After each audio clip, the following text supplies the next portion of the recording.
Good morning, everyone, and thank you for joining us. MGF are recognised as one of the leaders in the design, manufacture, and provision of modular and bespoke structural and excavation support systems. We are committed to providing our customers with the complete engineered solution and promoting current best practice for all types of excavation and structural works, with supporting safety, piling, and lifting departments. Sustainability is something MGF is committed to continually developing in a responsible manner, balancing the needs of our customers, people, communities, and the environment. Our primary goal is to create a business which is sustainable in the long term. The key enabler to meet this goal is the delivery of our mission to be the leading supplier of excavation and structural safety solutions. Our mission provides a constant guide as we continue to grow and develop, with its core founded on MGF as a responsible company. You can find out more about our CSR initiatives on our website, mgf.co.uk. Today's webinar aims to emphasise the understanding of sustainability in the AMP cycle from the framework's clients, engineers, and contractors' perspective. So, what is AMP? UK water companies work to an asset management period covering all investments from repairs and maintenance to new installations of all water supply in the UK. AMP7 started last year and is the seventh of these 5-year periods in the water industry. I'll now invite today's team to introduce themselves.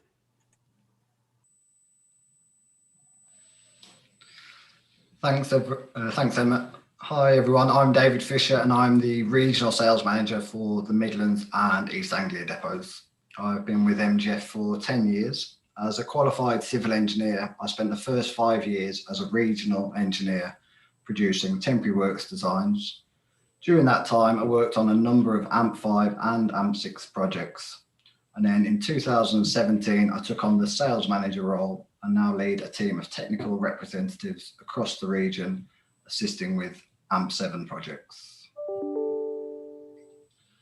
Hi, good morning, everyone. I'm Rob Eagles, and I'm the Regional Engineering Manager with 15 years industry experience as a qualified professional civil engineer and the last 8 years with MGF. In terms of AMP experiences, I worked for a contractor during the construction phase on a project through AMP5. I completed numerous temporary works designs for various water authorities in AMP6, and currently I'm engaging early with contractors on AMP7 to discuss up-and-coming schemes. Morning, everyone. I'm Hannah Hamilton, and I'm a technical sales representative working at the East Anglia depot under Dave Fisher's team. I've got 16 years experience in the construction industry and have supplied across the last 2 AMPs, AMP7 being my third. Thanks all. So as usual, there's a chat box and a Q&A box at the bottom of Zoom. Alternatively, you can send your questions through as an email to marketing@mgf.co.uk, and we'll go through all of these at the end of the presentation. We'll also be running polls during this webinar, but these are only available when you're watching live on Zoom. So let's get started. I'll hand over to Dave now, and I hope everybody enjoys. Brilliant, thanks Emma. So when we talk about sustainability in the water industry, what are we really talking about? I came across a paragraph on the Ofwat website, which I believe sums it up perfectly, and is centered around conserving water. Water is a precious resource and is likely to become more so in the coming years. It is something we cannot live without. While it sometimes rains a lot, some parts of the country, such as the densely populated southeast, are much drier than other regions, so there is less water for consumers to use. We also use far more water than previous generations. There should now be an interactive poll on your screens. Can anyone guess how much the average daily water usage is per person? And I'll give you a little moment to click what answer you think there.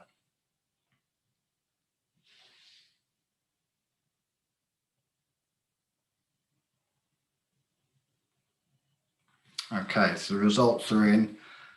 So the majority have got it right, actually, with 39% selecting 150 litres. So that's right. In total, we each use about 150 litres every day, and this is likely to keep going up. In fact, during the hot weather, this figure already rises to 186 litres on average. At the same time, climate change could mean that less water will be available in the future. Because water is precious, it is everyone's responsibility to use it wisely. Water companies have an important role to play in delivering water supplies.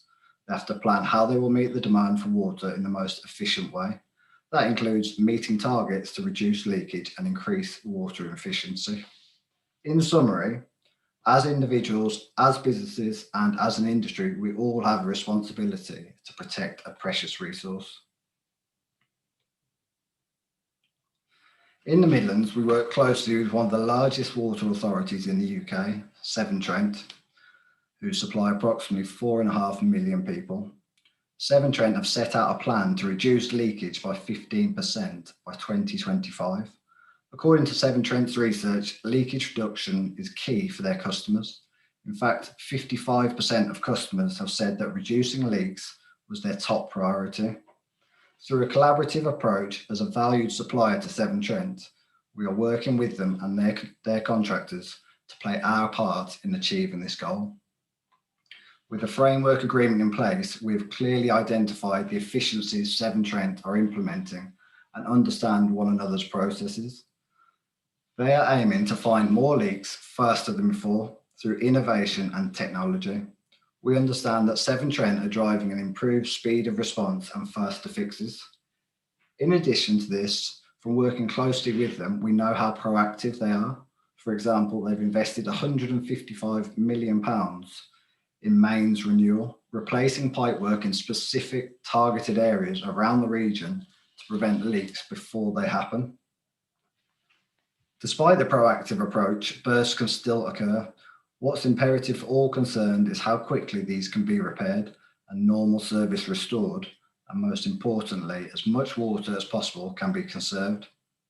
This is where MGF fit in, and we can play our part and assist with a sustainable approach. For us, it's all about how reactive we can be as a business. Factors such as the following help us to ensure we give the very best response times to Severn Trent and their contractors. So for example, Severn Trent region is covered by 3 MGF depots, giving total and complete coverage. We own and run all our own transport and therefore are in full control of deliveries and not relying on third parties. This improves responsiveness. We have the full package of standard solutions available, removing engineering design time and improving the speed at which repair works can commence. And I think Rob's going to mention some more about standard solutions in his slides later on. So moving on, I'd like to use a recent case study to demonstrate our reactive and responsive approach. On Bank Holiday Monday, over the Easter weekend, we received a phone call from Severn Trent regarding a burst 450mm water main in Wolverhampton. Despite the depot not being open on a bank holiday, we were able to implement an out-of-hours emergency service. A virtual site visit took place, and it was agreed between MGF and Severn Trent the correct equipment that was needed. Within a matter of a few hours, the equipment, in this instance a trench box, was on site along with the relevant installation accessories and safety equipment. The equipment specified was in line with MGF issued Severn Trent standard solutions. This meant that Severn Trent operatives were working to a pre-engineered solution to ensure a safe working environment. With equipment on site and the temporary works design in place, Severn Trent were able to isolate the main, divert and restore water. By the very next day, the local media were reporting how quickly the situation had been resolved. And then on the bottom right end of the screen there, you can see an extract from the local media praising how quickly the repair had been fixed. So following on from the initial works, there were further works required to allow a 4-metre section of pipe to be replaced. The burst main was located at the foot of a 100-year-old 7-metre high wall, which formed the gable end of a building. MGF were able to offer a complete solution to Severn Trent. This involved site visits by our technical teams from both our shoring and structural support divisions. A bespoke temporary works design was produced for an excavation 3 metres deep, 5.6 metres long and 3 metres wide. In addition to this, a bespoke structural support design was produced for the propping of the existing brick wall. This meant that operatives could safely work in the excavation only 0.5 metres away from the existing wall, knowing they were safe and that the wall was suitably restrained and propped. Safety equipment was also supplied to ensure safe access and egress into the excavation. Toolbox talks were carried out on site to ensure all operatives understood the temporary works solution for this sensitive project. Finally, at the end of the job, a rapid site clearance was organised by MGF to allow the road to be reopened as quickly as possible to the general public. Another recent case study I wanted to mention was a job in Chesterfield. This was also a burst 450mm trunk main that directly fed 3,000 people and indirectly 5,000 people with water in Derbyshire. The excavation was in a challenging location with limited space, so Severn Trent were unable to support the trench with stepping or sloping of the sides, and a trench box was required. They called us at 10 AM in the morning, and by 2 PM, support equipment was on site. This allowed the trunk main team to carry on working and finish the repair at 3 AM the next morning. As Max from Severn Trent has stated here in his testimonial, if they delayed the repair past 5 the next morning, 5,000 people would have lost their water supply, and without the trench support, they wouldn't have been able to excavate safely and keep their operatives safe for the repair. 5,000 people off supply is a really difficult situation and could cost the water authority thousands of pounds in an hour in fines to the regulator. So I hope the 2 case studies I've mentioned highlight the agility MGF have and how we understand the importance of responding reactively to emergency situations. As a business, we recognise the role we play for the AMP7 clients in ensuring we operate in a sustainable manner, and we do all we can to ensure we play our part in conserving a precious resource. Thank you for listening. I'll now hand over to Rob. Thanks, Dave. I'm going to talk about the engineering perspective of supply chain sustainability in the AMP7 frameworks. When I was thinking about the topic, I broke it down into 3 parts. Firstly, the who, and that's the supply chain. The supply chain is an organisation that supplies a product or service. For example, MGF carrying out temporary works designs and hiring or selling equipment to a contractor. Secondly, what are we doing in terms of sustainability? How are we applying sustainability through engineering services daily? Thinking about the 3 pillars of sustainability: social, economic and environmental. And finally, who's it for? AMP7, what is AMP7? It's a 5-year cycle used by the Water Services Regulation Authority to modernise, maintain and repair the water network in England and Wales. So the focus is really on the middle part, applying sustainability through our engineering services offering. Economic sustainability then, and looking at long-term planning. At MGF, we staff the engineering services to cope with the demands of AMP work and have the understanding that there is often a 2-year window with reduced activity, with year 1 being design and year 5 finalising construction works. Reinvestment, that's business reinvestment to support long-term economic growth. An example of this within the engineering department is the investment in software such as Revit. This provides the ability to take AMP contractors' permanent works models and build in temporary works, with the benefit of identifying potential clashes and mitigating before building. We have a dedicated research and development team who listen to internal and external AMP customers with the intention to innovate and develop new temporary works equipment to assist with their needs or requirements, striving for betterment today, tomorrow, and for future AMP works. An example of this is the recent development of the MGF utility whaler, which is currently being trialled in the Northwest region, with the potential to be used on United Utilities schemes.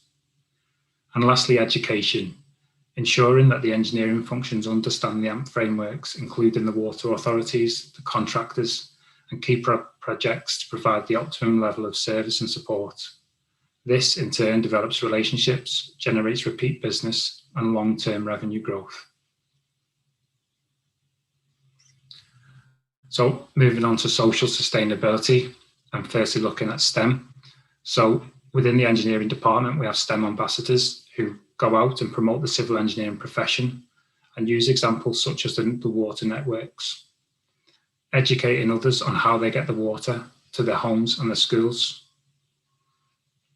Looking at training, the engineering department has a bespoke training programme which provides a platform for individuals to create value through engineered solutions whilst discharging their CDM Regulation 2015 designer duties in a responsible manner.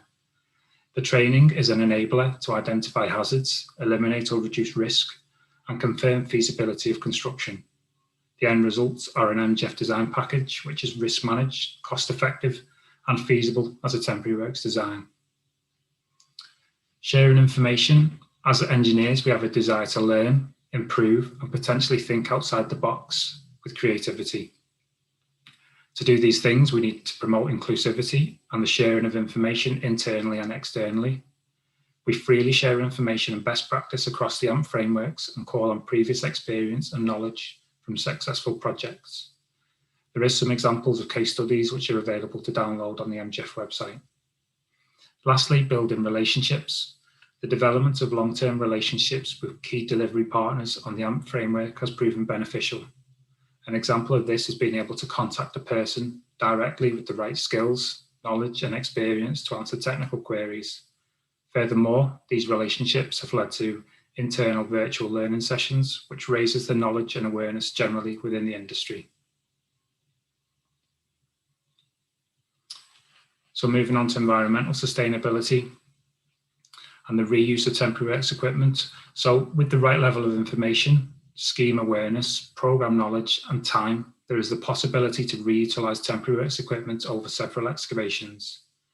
This has economic and environmental benefits and is often applicable to AMP schemes with trench or service requirements.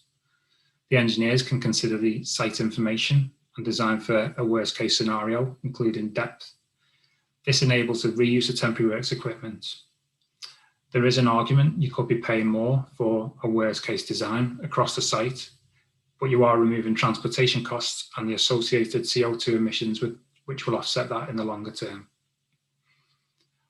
In terms of modular equipment, it is more environmentally friendly to reuse modular equipment than manufacture for specific excavations. There is a time and place for structural steel, dependent on the project duration, amongst other requirements. From an internal study of modular equipment, and in particular the props and structural steel, it showed life cycle emissions of 3 to 14 times greater in the structural steel. Therefore, we encourage the use of modular equipment throughout our AMP kind of framework designs. Looking at alternatives, and this is to reduce material to landfill. So through engineering, we have the foresight to suggest alternatives which may reduce the amount of material excavated and transported to landfill sites. An example could be keeping plan dimensions to a minimum requirement and also using a structural base to release the frame, which has an economic saving too. Regional engineering, so we have a team of regional engineers across the country who can attend site or office visits from within the AMP framework region. This means we can be reactive to situations and also reduce the carbon footprint of mileage from the central locations we operate from. And lastly, virtual communication. We're better connected than ever to help assist with temporary works requirements in the AMP sector. With the recent developments and greater interaction virtually, it is almost seamless to connect and discuss schemes at the touch of a button. Again, this also has the benefit of removing the requirement to travel and emit the unnecessary emissions. So in terms of MGF engineering, we do have a paperless office. The engineering centre operate a paperless office by using bespoke written online systems. These online systems comply with the engineering procedure and hold data virtually on local servers. Records of design and design check are held against the design number with a signature and comments alongside a date and timestamp. In addition, meetings are held with agendas on the screen, obviously when it's safe to do so, and communication is all done electronically. Looking at efficiency driving digital innovations, the EDRF, or the Electronic Design Request Form, or more commonly known the design brief, is completed online and guides the user through to completing a thorough temporary works design brief. From a sustainability point of view, this reduces rework and captures data to provide internal and external training if it's flagged as a requirement. All MGF design briefs are completed through the EDRF, and this is applicable to the majority of the AMP projects. So Dave did mention standard solutions earlier, and the MGF standard solutions can be deployed in reactive situations if certain criteria is satisfied. Having the ability to react quickly on the AMP frameworks can actively conserve water and reduce unnecessary wastage. If you can get in touch with us for more information on the EDRF and also standard solutions. The priority system, we've recently introduced a priority system into the online design management system, which allows us to prioritise emergency work. This can be critical if assets are out of use within a community, as Dave touched on within his section. And lastly, promoting early engagement in AMP planned projects, and that's to provide accurate costing of temporary works up front, time for consideration of options and value engineering, integrated models to look at clash detection, potential reuse opportunities through programme and construction sequence understanding, and elimination of or reduction in risks through the design phase. So moving on to a case study now, which is Vernwy. As a bit of a project background, so before we do that, a poll is going to appear on your screens now, and that's to keep this interactive. And the question is, how many litres of water does the Vernwy pipelines deliver to the people of Cheshire and Merseyside daily? And the answer is going to follow shortly. So the client for this case study was United Utilities, and this was delivered during the AMP5 framework. The principal contractor was Balfour Beatty Utility Solutions, and the contractor was Balfour Beatty Regional Civil Engineering. There are three mains, approximately 39 to 42 inches in diameter, that take potable water from Oswestry Water Treatment Works to Prescott Water Treatment Works, and each main is approximately 15 miles in length. Emma, could you bring up the poll results, please? So 85% of you were correct with that. The mains deliver 210 million litres of water per day to approximately 900,000 people in Cheshire and Merseyside. So lines 1 and 2 are cast iron mains, and they were installed during the Victorian era in the 1890s. Line 3 is a bitumen lined steel main, which was installed in the 1930s. So in terms of the works then and the relining, the cast iron mains, so lines 1 and 2, were relined with a thin polyethylene liner. MGF's involvement included in providing safe excavation support systems to expose the main in specific locations. The steel main had been cleaned with high pressure jetting prior to the relining works. In terms of involvement, So I worked on the project for around 19 months during the construction phase, with a direct involvement for liaising with MGF as the temporary work supplier on behalf of Balfour Beatty Regional Civil Engineering. And additionally, Dave was the temporary works designer for the project, as he mentioned in his introduction.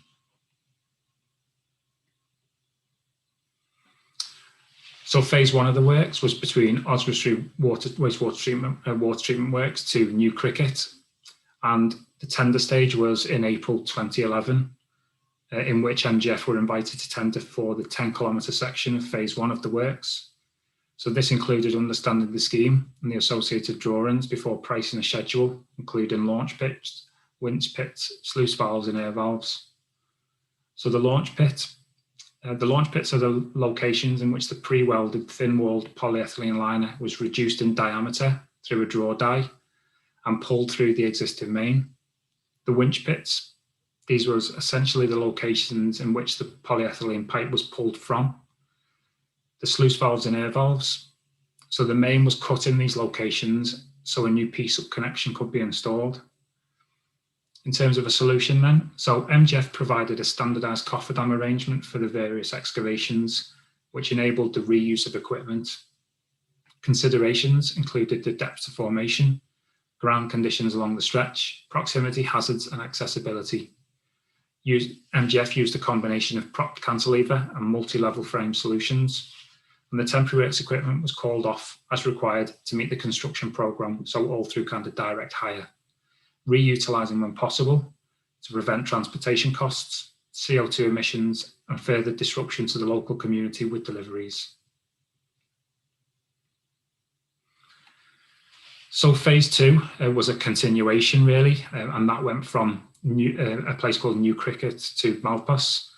So in terms of the tender, Balfour Beatty went back out to tender for phase two. In 6 months, this was 6 months before the construction phase started. MGF were invited to tender for the 18-kilometre section of works, and the contractor went back to the market to ensure the most competitive price for the principal contractor and also the client. The approach, it was similar really in looking at the different type of excavations, but also with the increased knowledge from the phase one works and also from familiarity of the site operatives using the MGF temporary works equipment. The solution, so it was different commercially and with an option of selling the proposed equipment to Balfour Beatty and offering a buyback arrangement. This is approximately 30% cheaper than the direct hire arrangements, so therefore it was a significant cost saving. Other sustainable extras then on the Vyrnwy project. So Dave mentioned toolbox talks earlier, and MGF provided on-site toolbox talks on topics relating to temporary works equipment. This increased the knowledge of the operatives and provided an opportunity to ask questions on installed or to be installed equipment. 3D animation. So in addition to the toolbox talks, an animation was created showing how the temporary works equipment was handled, installed and extracted safely. This was highly commended by the client in leading through safety. And lastly, the MGF staircase. So collaborating with the customer due to a company ban on ladders, the research and development team developed the MGF stairsafe for a safe access and egress location. We're now going to move on to a video which has been pre-recorded from an industry colleague, Dan Jefferson. I asked Dan the question, how does the supply chain contribute to the delivery of a sustainable engineered solution? For me, the supply chain support and contribute towards our delivery of sustainable engineered solutions through engagement, through partnership, by understanding the resources and impact that their products or services have on the environment, on society, and how best to match their skills with the outcome of a project. And therefore, early engagement, knowledge sharing, and understanding their own capabilities is key to ensuring success from the outset. I just wanted to say thanks to Dan for doing that, and I'm now going to hand over to Hannah, who's going to take us through the final section. Thanks, Rob. So why is training a crucial part of sustainability? Knowing how to do something properly has many benefits apart from the obvious, and all are of equal importance in our industry and the water sector, including protecting the environment, personnel on the project, and of course the general public. Not only is training good practice and required in order to comply with evolving guidelines, processes and laws, it also encourages personal development, increases confidence within the workforce, and gains credibility to all those involved. The longevity of a project and endurance of the materials used can be dramatically compromised in the absence of core knowledge and skills, obviously increasing the time and money used on any given project. A key deliverable for this AMP and previous AMPs is the welfare and safety of all personnel and contractors in the water sector, ensuring a strong health and safety framework for their personnel. Changing the culture within an industry can be difficult, and whilst we have lost a lot of experience from the departure of our colleagues in recent years, the joining of new generations in our industry allows all of us to play our part in ensuring our colleagues are trained correctly in their role and with the tools they use. Ultimately, preventing accidents and sharing invaluable information with one another. So who needs the training? We all know it's impossible for any one person to know everything, which is why everyone is entitled to nurture and develop their understanding of their role, processes, tools, and environment, no matter their position, background, or experience. We all have the ability to gain additional knowledge and should be given the opportunity to pass this on to others. Whether this be theory or practical in nature, no one should be exempt from growing their understanding, which will enable the sustainability of the work we put in today. What training tools are available to us in our industry? We're very lucky. Our industry is one of the best equipped in the UK with sharing information. The CPA, Construction Plant Hire Association, work closely with a variety of departments, which include the CITB, government departments, local authorities, construction clients, private companies, and third sector organisations to publish a wide range of guidance documents which are available for free download on their website. These documents include plant safety and guidance on hoists, cranes, shoring technology, and excavators, to mention just a few, and also have the most recent legal publications to view. CITB, the Construction Industry Training Board, support the skills and needs of the British construction sector. Most of us will be familiar with CITB and perhaps even completed training facilitated at one of their sites. Working Well Together are a nationally recognised group whose primary focus is to share construction industry awareness from the industry for the industry. Groups run up and down the country and offer a safe space to share content, network and learn from the key speakers invited to each meeting. Some of you may be aware of the yearly Safety Health Awareness Days, otherwise known as SHAD, events which gives the opportunity to nurture, learn and meet valuable industry leaders promoting safety. The Supply Chain Sustainability School is a free learning environment for upskilling those in the construction sector. The school is a collaboration between clients, contractors and suppliers who have a mutual interest in building the skills of their supply chain. Partners include many of the water companies such as Severn Trent, Welsh Water, Yorkshire Water, Scottish Water, United Utilities and Anglian Water, alongside their delivery partners. MGF are members of all of these groups and very proud to be a gold level member of the Supply Chain Sustainability School, which means we've completed a reassessment in the past 12 months. We've used at least 10 resources or attended events in the last 6 months. We've demonstrated an increase in sustainability competence, and we're actively sharing knowledge and experience with other members, either with case studies or speaking at school events.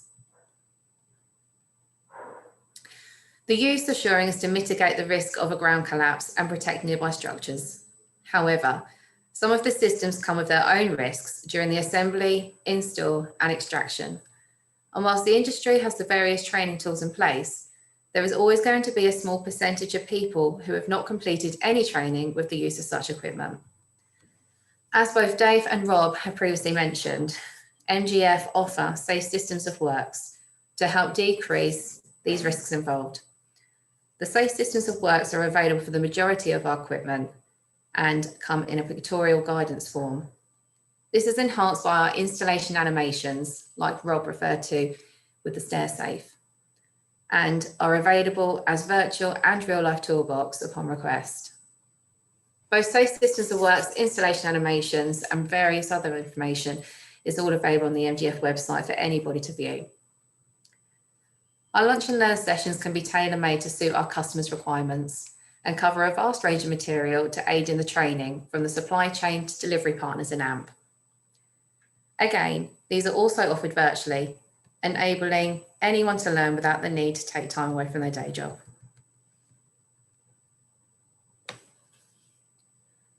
How have MGF helped customers to be sustainable during previous AMPs?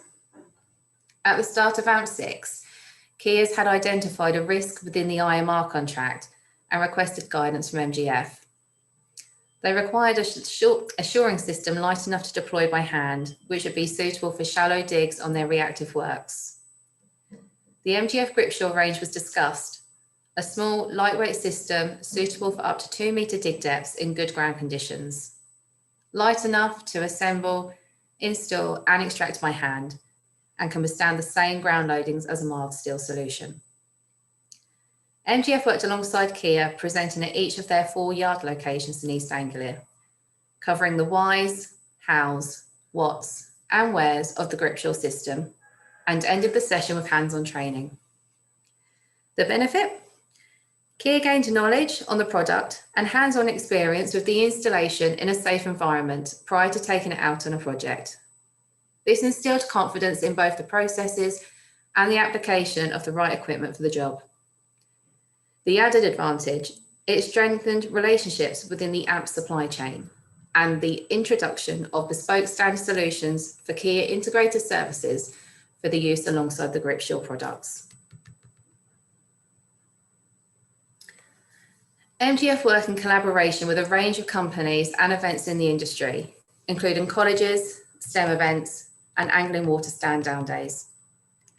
Participation is encouraged from all abilities and backgrounds, ensuring training and opportunities are offered to everyone with the commitment to sharing our experiences and knowledge with current and future generations. Dave Newsom, the Collaborative Skills Programme Manager for Angling Water Alliances, approached MGF some 6 years ago to support a new initiative within a regional college to help support apprentices going into construction. Wiz Beach in Cambridgeshire was identified as a target area to support youngsters into construction and enabled all abilities and backgrounds to be included with a chance to gain a workplace at the end of the course. We were asked to provide a module and excavations to form one of the many modules supported by the AMP1 partners, and its success means a further 3 colleges within the UK are now participating in the scheme. 2019 saw East Anglia Depot of MGF participate in the regional SHAD meeting for the first time, and we've been invited back as a key speaker for this year's event, COVID dependent, to share good practice in regards to excavation safety and working at heights. The Peterborough STEM event, endorsed by all kinds of companies wishing to gain the interest of youngsters with all things related to science, technology, engineering and mathematics. The 2019 event focused on getting girls interested in what is still a very male-dominated career and received fantastic reviews after the event. I had the privilege of attending the 2019 event and felt immensely proud to be representing MGF and an industry where females are encouraged to join. We even had a quiet hour at the start of the day to ensure the event was accessible to all. And I can assure you, we have some budding children out there who are chomping at the bit to join us in construction. At the start and during AMP6, MGF were invited by Angling Water to participate in various stand down and market stall days, which encouraged the interaction between supplier and consumer, as well as the opportunity to showcase innovative products and ideas to support the sustainability within AMP and other sectors. MGF are keen to facilitate COVID-safe initiatives during the current AMP and happy to receive any feedback or requirements you have which we can assist with. Thank you. Back over to Emma. Thanks for the team for joining me today. So before we take some questions, I'd just like to remind everyone that there will be a feedback form that pops up in your browser at the end of the stream. Please fill that in with as much detail as possible, and it'd be great to help us continue to improve our webinar series. So particularly if there's any theme or topic you'd like to see in future webinars, then please let us know. We are offering a £50 Amazon free prize draw as a bit of an incentive for this. So I'd also like to announce that the winner randomly selected from our last form was Richard Sears. So Richard will be in touch and get your prize out to you. We hope that you'll join us for any future webinars, and you can find more details on our website. But for now, we'll take some questions. So the first question that's come in is, are the virtual learning sessions you mentioned a free offering, and how do I organise one? I'll answer that, Emma, I suppose, as I've been doing quite a few of them recently. So the virtual learning sessions, or lunch and learn sessions, as they could also be called, are not chargeable. We want to share kind of best practice and knowledge when we can with everyone. As Hannah said in her section, we've been delivering these by virtual platforms for around about 14 months now, and going a bit further back than that, they were kind of face-to-face sessions as well. In terms of organising them, if you go to the Knowledge Centre on the MGF website and fill in the details, either myself or a colleague will be in touch to kind of discuss them and arrange them in the near future. Thanks, Rob. So do MGF cover all water authority areas? Somebody's asked. I'll take that one. In short, yes, we do cover all water authorities. I think, Emma, there was a slide that had a map showing all the water authorities and possibly the MGF locations as well. So in total, that's the one. So in total, we've got 14 locations across England and Scotland, and this is including our head office and our engineering centre. And this also includes all our excavation support depots and structural support depots. But yeah, as you can see on the map there, with sort of national coverage, I think I used the example in my slides about Severn Trent. So that water authority is actually covered by 3 MGF depots. And if you go onto our new website, there's a handy little feature there which will sort of give you your closest depot.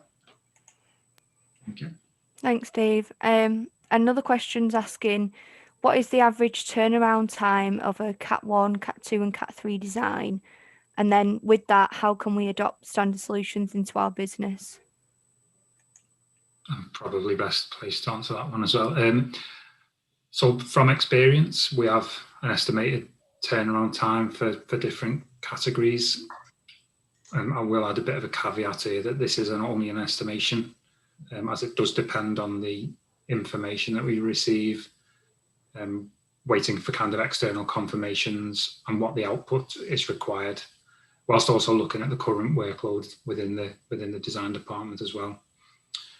But generally, category 1 designs will be a day turnaround, category 2 between 2 and 4 days turnaround, and category 3 would be approximately 5 days. The part about standard solutions, so a discussion about that is probably best done offline, and there is a form, or I believe there's a form on the new website which will help in terms of contacting us and getting the ball rolling on embedding standard solutions within your company. Thanks, Rob. So I think we'll leave it there. They're the questions that have come in. So just thanks again for everyone joining us, and stay tuned for more webinars in the future, and I hope everybody stays safe. Thanks, everyone. Cheers, everyone. Thank you. Thanks. So